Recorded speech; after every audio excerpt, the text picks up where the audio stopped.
Bismillahirrahmanirrahim. Hello viewers, Assalamu alaikum. This is Hashim Raja from Srishti Central School and College, Rajshahi. Senior teacher of Bangladesh and Global Studies. I hope you are all well. Is it? Very good. I am very fine. Physically and mentally also. What about your lesson and study? Very good. You need to study your book properly if you are to be a good student, understand? So you have completed your first tutorial exam recently, or I hope you will do better. Today I will discuss chapter 6. ষষ্ঠ অধ্যায় আমরা আলোচনা করব। তোমরা শুনেছো এর ভিতরে যে, তাই না? ঠিক আছে, তো ঠিক আছে, আমরা আলোচনা করার পূর্বে কিছু প্রশ্ন ধরতে চাই। কে পারে দেখি? ষষ্ঠ অধ্যায়ের পরেই আলোচনা। সংস্কৃতির দুটি অংশ আমি বলেছিলাম, তুমি বলো। সংস্কৃতির বস্তুগত উপাদান বলতে কি বুঝো? পারবে না? তুমি বলো।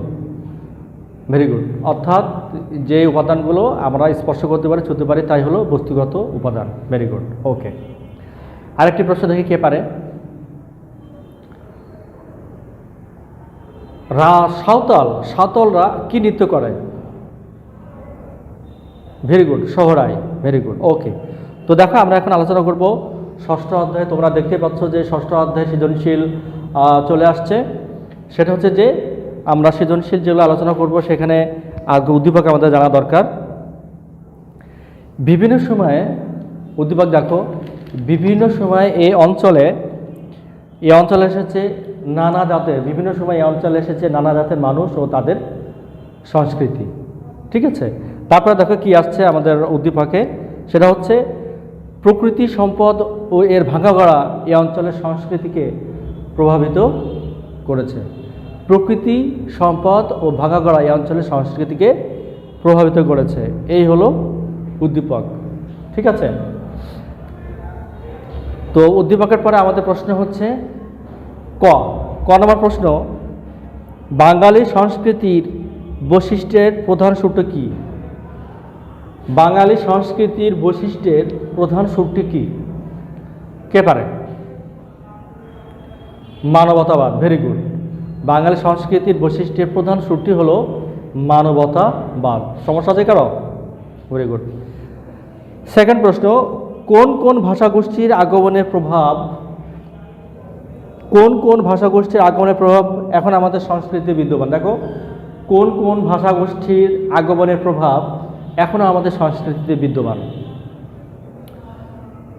তো আমরা জানি যে, আমরা পাঠ্যপুস্তকে পড়েছি যে আমাদের এদেশে 3টি বড় ভাষাগোষ্ঠী এসেছে। এছাড়াও এসেছে পর্তুগিজ, ডাচ, ওলন্দাজ, ইংরেজ প্রভৃতি, যাদের সংস্কৃতি আমাদের সংস্কৃতির সাথে মিশেছে, যাদের ভাষা আমরা নিজস্ব ভাষা হিসেবে ব্যবহার করছি এবং যা আমাদের সংস্কৃতিকে সমৃদ্ধ করেছে। যেমন আমরা সহজে বলে থাকি চেয়ার, টেবিল, শার্ট, প্যান্ট, এগুলো কিন্তু ইংরেজি শব্দ।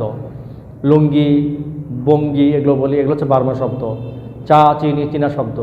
এভাবে যখন যারা এসেছে তাদের কাছ থেকে আমরা ভাষা, সংস্কৃতির আরও অন্য অন্য উপাদানগুলো আমরা গ্রহণ করেছি। এর ফলে প্রকৃতপক্ষে আমাদের সংস্কৃতি কিন্তু সমৃদ্ধ, ডেভেলপ করছে। বুঝা গেল? কোনো সমস্যা আছে? ওকে, তাহলে এবার গ নম্বর দেখো, গ নম্বর প্রশ্ন আসবে, বাঙালি ছাড়াও নানা জাতিগোষ্ঠীর উৎসব ও জীবনের প্রভাব পড়েছে আমাদের সংস্কৃতিতে। বাঙালি ছাড়াও নানা জাতিগোষ্ঠীর প্রভাব, বাঙালি ছাড়াও অর্থাৎ আমাদের দেশে যে বাঙালি রয়েছে, বিভিন্ন মত, বিভিন্ন শ্রেণী বর্ণের বাঙালি রয়েছে, তো হচ্ছে বাঙালি ছাড়াও দেখো নানা জাতিগোষ্ঠীর উৎসব ও জীবনের, বাঙালি ছাড়াও বিভিন্ন জাতিগোষ্ঠীর, নানা জাতিগোষ্ঠীর প্রভাব কি বলেছে? উৎসব ও জীবনের প্রভাব পড়েছে আমাদের সংস্কৃতিতে। ব্যাখ্যা করো। তো অবশ্যই যখন আমরা গ এবং ঘ আলোচনা করব তখন আমরা অবশ্যই সেটাকে কয়টা প্যারা করব? 3টা প্যারা করব, 4টা প্যারা করব। তাহলে আমরা বলবো বাঙালি ছাড়াও প্রথম প্যারা অন্য জাতিগোষ্ঠীর প্রভাব আমাদের সংস্কৃতিতে পড়েছে তার নিম্নে ব্যাখ্যা করা হলো। ঠিক আছে, তারপরে আমরা বলবো আমরা পাঠ্যপুস্তক উদ্দীপকে কি দেখছি। উদ্দীপকে আমরা দেখছি যে বিভিন্ন সময়ে বিভিন্ন জাতিগোষ্ঠী এই অঞ্চলে এসেছে এবং তাদের সংস্কৃতি আমাদের সংস্কৃতিতে মিশছে। অর্থাৎ দেখা যায় বিভিন্ন সময় অঞ্চলে এসেছে নানা জাতের মানুষ ও তাদের সংস্কৃতি। এটাই বলবো, আমার যতটুকু দরকার আমি ততটুকুই বলবো। বলার পরে বলবো আমরা আমাদের পাঠ্যপুস্তকে কি পড়েছি। আমরা পাঠ্যপুস্তকে পড়েছি বাংলাদেশে বিভিন্ন সময়ে বিভিন্ন জাতিগোষ্ঠী এদেশে এসেছে, আমরা সবাই জানি। যেমন 3টি বড় ভাষাগোষ্ঠী এদেশে এসেছে, অস্ট্রিক, দ্রাবিড় এবং ইন্দো ইউরোপীয়।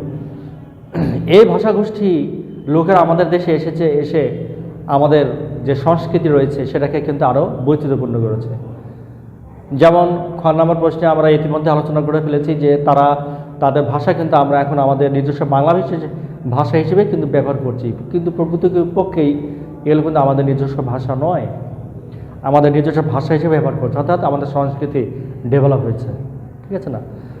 তেমনি আমরা আরও কি বলতে পারি, আমাদের এদেশে শুধু বাঙালি আমরাই আছি তা নয়, অনেক নৃগোষ্ঠীরাও রয়েছে। নৃগোষ্ঠী যেমন তোমরা জানো, চাকমা, বার্মা, চাকমা রয়েছে, সাঁওতাল রয়েছে, গারো রয়েছে, খাসি রয়েছে, হ্যাঁ, রাখাইন বলা যায় না ঠিক। তো এ ধরনের যে নৃগোষ্ঠীগুলো রয়েছে তাদের যে উৎসবগুলো রয়েছে তাও আমাদের সংস্কৃতিকে ডেভেলপ করছে। যেমন আমরা জানি যে মণিপুরী নৃত্য, এই মণিপুরী নৃত্য কিন্তু উত্তরবঙ্গের উত্তরাঞ্চলের মানুষের একটি নৃত্য। এই নৃত্য কিন্তু আমাদের সংস্কৃতিতে ডেভেলপ করছে, আমাদের সংস্কৃতির একটি অংশ হিসেবে দেখা দিয়েছে।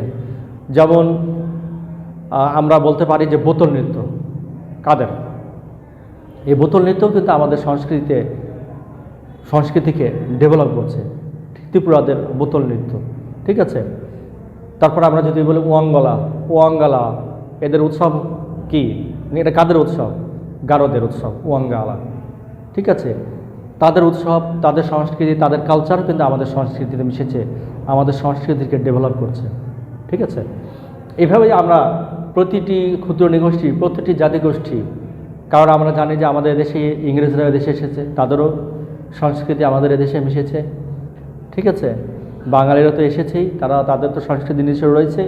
এভাবে যখন যে জাতিগোষ্ঠী আমাদের দেশে এসেছে তারা আমাদের সাথে মিশেছে, আমাদের সাথে ইন্টারাকশান হয়েছে, বসবাস করেছে, ফলে আমরা তাদের সংস্কৃতি গ্রহণ করেছি, ফলে আমরা ডেভেলপ হয়েছি।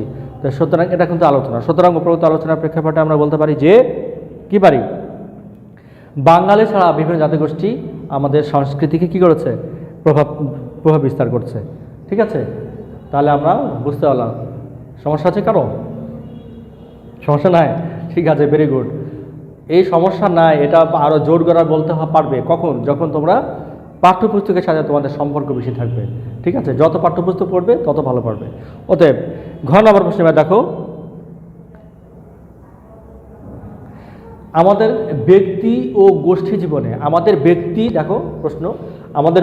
ও গোষ্ঠী জীবনে সংস্কৃতি প্রভাব বিশ্লেষণ করো।